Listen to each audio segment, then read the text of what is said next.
What do you guys want?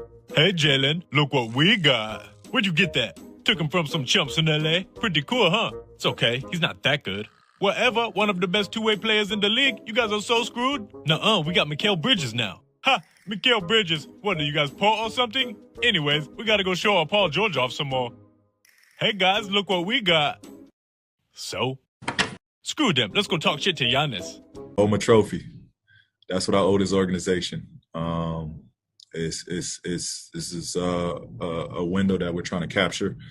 And my commitment and my job is to try to bring a title here. The 76ers might have just secured the championship for next year. Hey guys, if you're new here, my name is Emmanuel Camia, and this is League Talk. And I just want to ask you guys to like this video, subscribe to the channel if you want more NBA content. And if you want NBA content when news is breaking like last night, then follow me on Twitter/X at @E_Camia. Now let's jump into this frenzy of an offseason. Last night, we got a massive Woj bomb at 3 a.m. The 76ers has signed Paul George. It was reported last night by Adrian Wojnarowski that the 76ers and Paul George agreed to a 4-year, $212 million max contract. And this changes everything. This shifts the power dynamic in an Eastern Conference greatly. But before we jump into who is the best team in the Eastern Conference right now, I first want to go through the details of how Paul George ended up with the 76ers. It was actually reported that hours prior to free agency opening up that the Golden State Warriors were trying to trade for Paul George. Apparently, the Warriors offered the Clippers a combination of trades that varied and had players like Jonathan Kuminga, Moses Moody, Chris Paul, Andrew Wiggins, and a first-round pick. But the Clippers refused because they did not want to deal Paul George to a conference rival. And to me, I got to comment on that. To me, I think that was a stupid decision by the Clippers.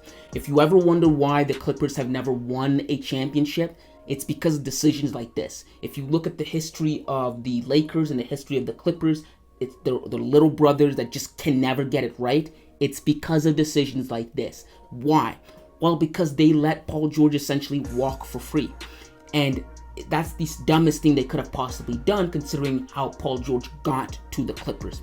If you guys remember, Paul George was dealt to the Clippers by the OKC Thunder for a boatload of assets. The OKC Thunder, they got Shai Gilgeous-Alexander in a trade, who was in consideration for the MVP this year. They got first round, second round picks that turned into Jalen Williams, who's going to be a really good player, and they still have picks from that trade that they haven't used in future drafts. All for just one player, Paul George.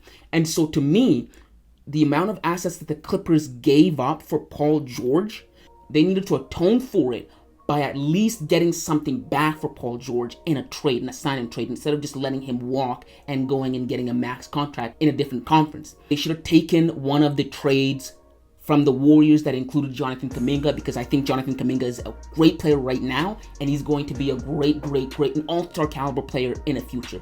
Maybe even an all-NBA player in the future. To me, the way I see it, Jonathan Kuminga right now is what Shai Gilgeous-Alexander was when the Clippers traded him. Wasn't up there with the star yet, but he's just on a cusp of getting there, of blowing up. That's the caliber of player that Jonathan Kuminga is, and I think the Clippers should have taken that deal to at least have something to show from that Paul George deal with the OKC Thunder. But 76ers instead landed him. And the 76ers landed a really good wing player with Paul George. In my eyes, this takes the 76ers to another stratosphere. This puts them up there with the Celtics. In fact, I think they may be better than the Celtics right now. The reason why is because let's take a look at where the 76ers were prior to Joel Embiid getting hurt last year. I know this is the story every year, Joel Embiid gets hurt every year, but really, let's take a look at where the 76ers were. The 76ers, they were the first seed overall in the Eastern Conference, and Joel Embiid was on track to win back-to-back MVPs. He was playing better than anybody in the league. Then he got hurt. And then, in this offseason, the 76ers got rid of Tobias Harris, who I think this whole time has been a hindrance for them. If you remember, he pulled off a Klay Thompson and had 0 points in an elimination game. So to me, getting rid of him was addition by subtraction. They automatically got better. And then they filled in his position with a really athletic, productive, reliable wing like Paul George. So to me, it's almost like they got 2 times better. The addition by subtraction and then the addition by addition. And I think the 76ers now look like a very stable team.